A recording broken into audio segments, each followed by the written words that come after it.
Before I start this lesson, I'd like to give all praise and glory and honor unto Yahweh, Ba'ashem, Yahweh Shai, Ba'ashem, Rakakodash. Double honor to the apostles, elders, and bishops of Great Millstone who rule well and teach well. Shalom to 144,000 men that's pushing and believing this word in our true sincerity and sacrifice their lives on us to do so. Shalom to the men, women, and children that's tuning in and listening. And shalom to the Israelite foreign scattered abroad on all four corners of the earth. The Heavenly Father name is Yahweh. His only begotten Son name is Yahweh Shai. And Lord, when this video edifying, quick and straight to the point. This video will be entitled, Judgment Shall Be Established. And I titled this like this because with everything that's going on in the world right now, this is a form of judgment upon you modern day Babylonians, you other heathens, as well as Israelites. Now, there's going to be a time of where just as things are in the swing of being dreadful and troublesome, you know, people are going to try to run and try to seek stability, but they're not going to be able to. Because why? For one, they wasn't predestined to get it.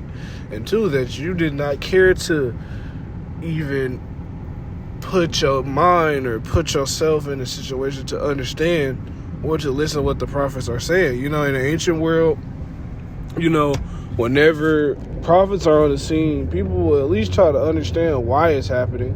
Or understand, oh, okay, well, I'm going to listen. You know, but people nowadays, right, these modern day people nowadays don't even care to listen. Because why? They're prideful. And this is something that I was meditating upon as well. You know, these people are so prideful to the point of where they choose the hubris. They choose to be so hubris until the point to their death. So it's going to be a great slaughter. And the Lord is going to make known who he is by his judgments. So actually, I grabbed this Amos 8 real quick. I had a few precepts queued up. I'm going to grab those. And this won't be too long, and this is in transit. So this is Amos chapter 8. Actually, no, I'm going to go to 2nd Esdras first. Then I'm going to go to this 2nd Esdras chapter 8, verse 50. For many great miseries shall be done to them that in the latter time shall dwell in the world, because they have walked in great pride. And yeah, this is exactly what's about to happen. Great miseries, great troubles, great anguish, great perplexity. Because why? These people choose to be prideful. They choose not to humble themselves before the Heavenly Father. Because, and not even that, if they choose not to listen, the Heavenly Father gonna make them listen. And that's the difference. You know, a lot of people think, oh, well, I'm going to do this when I want. No, that ain't how shit work. That ain't how things work. You know, you don't get to choose when to come to the Lord or when not to. You don't get to choose, oh, I'm going to be of the elect or not. You don't get to choose that. So, how much more so when things... The Heavenly Father controls the universe. He controls everything. And you think you could tell the being of all beings, the creator of everything, oh, well, I'm gonna come to you when I'm ready. Like, no, that's blasphemous. That's idiotic when you think like that. But I'm gonna grab this Amos chapter 8 real quick now. Okay, this is Amos chapter 8. And now let's get straight to the point. This is Amos chapter 8 verse 11. Behold, the days come, saith the Lord Yahweh power, that I will set a famine in the land, not a famine of bread, nor a thirst for water, but of hearing the words of the Lord Yahweh. And yeah, that's exactly what's coming on. That's exactly what's about to happen. And we're fastly approaching that. You know, we got all these other prophecies like Iran and Israel being in conflict. The U.S. and Iran are being involved in conflict. But we got the famine of the word too. That's going to be another prophetic thing that's about to happen. And that goes into that Ezekiel 12 because it goes into that Ezekiel 12 because why? We're going to see that those individuals that chose not to listen, that chose to buck up, that chose to deliberately be wicked, you're going to be punished by a great way of punishments. Getting starved out. Things of that nature. Getting starved out, getting impaled by a weapon, or shot by, or not even getting shot is gonna be easy. People are, and then that's if you live. That's if you don't die off after getting shot. But people are gonna really be suffering and the Lord's gonna have it to where they're gonna have death by pain. And when you die, it's about how you die that matters more than when you die. It's about how you die. And you people gonna figure out how painful, how dreadful the Lord can be. So now I'm gonna jump into Ezekiel 12, because these things, and this go for Israelites too. This isn't just for the heathen. This go for Israelites too, because you choose to willingly stack up your iniquities and not choose to, okay, let me pursue the Heavenly Father. So actually, I'm not gonna read too many verses out of here. This is Ezekiel chapter 12, verse 22. Son of man, what is that proverb that ye have in the land of Israel, saying the days are prolonged and every vision faileth, Salakia. Tell them therefore, thus saith the Lord Yahweh power, I will make this proverb to cease. Meaning I make this not just a joke, but make this saying stop. Right? And they shall no more use it as a proverb in Israel, but say unto them, the days are at hand, and the effect of every vision, the effect of every judgment shall what? Come. And that's exactly what's about to happen. I'll read verse 24 now. For there shall be no more any vain vision nor flattering divination within the house of Israel. So what? No more joking. No more. Oh well, that ain't gonna happen in my lifetime. Oh, that ain't. Oh, what you talk about? That happened 2,000 years ago. That ain't gonna happen now. No, all of that, all of those sayings, all of those words. A lot of you people are gonna eat it. And now it's funny because now people are starting to see that what Babylon the Great is falling, and they're making a lot of enemies as they fall. So since they're falling and making a lot of enemies, that means when war finally hit the U.S., hit this American shore, not even just the shores. Let me say it like this: the village, unwalled village, as in Ezekiel 38, it's gonna be real bad because as Americans, as Babylonians, they don't experience war. They don't know how it's like to lose your own son in a war or something like that. They don't know what it's like fighting for your life every day, because Esau Edom provides it for them to live in this fragile other reality. And it's not, and everybody's going to get dragged back down to reality. And that's exactly what's going to happen. The Lord's going to drag you people back down to reality. And not just that, he's going to judge you with reality. So now I'm going to jump to 1 Peter chapter 4, verse 17. For the time is come that judgment must begin at the house of the Lord Yahweh. And if it begin at us, right, what shall the end be of them that obey not the gospel of Yahweh? So yeah, that's exactly what's going to happen.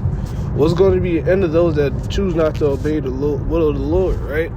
And if the righteous scarcely be saved, right, where shall the ungodly and sinner appear? Yeah, the question is nowhere. They're not going to appear.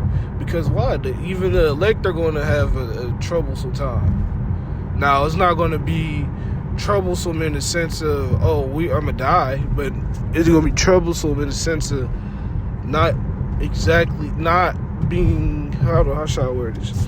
It's going to be difficult, but it's not going to be without solution.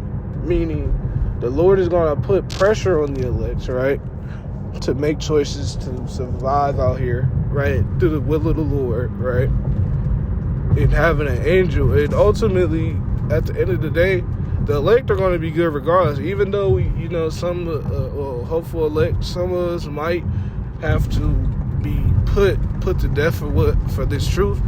I mean, it's still better than sitting up here being the slave to Esau Edom. And not just that, we're going to have angels encamping,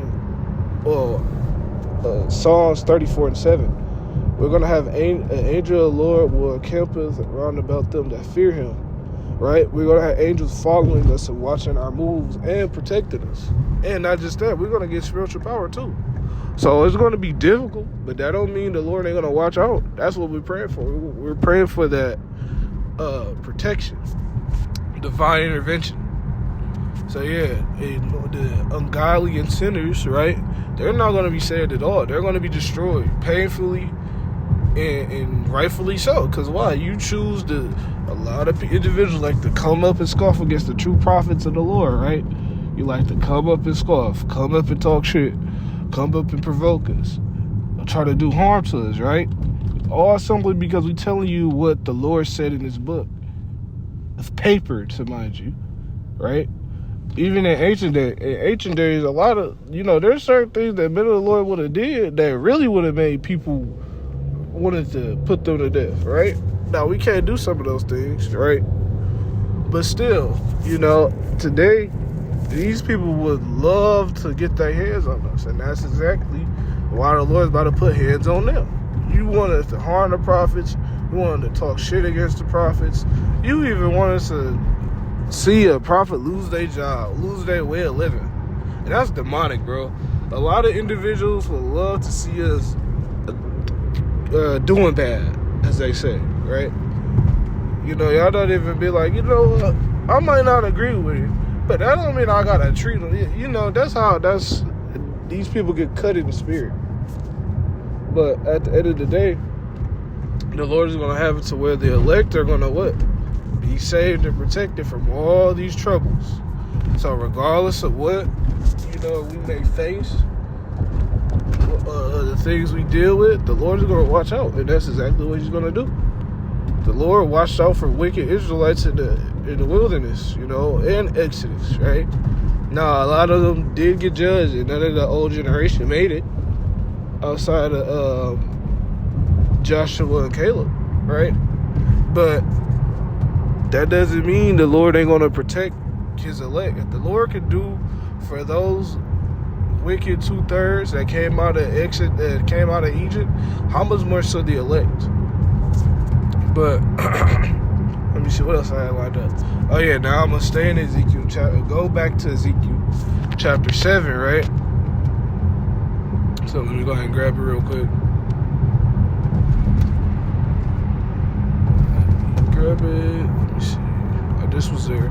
This is Ezekiel chapter 7, and I started verse 20 or 20. Let me see. What verse I had queued up? It's verse 25. Destruction cometh, right? And they shall seek peace, and there shall be none. So what?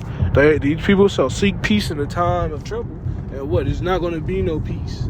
It's not going to be no refuge center. It's not going to be, everybody just come here and let's just work it out.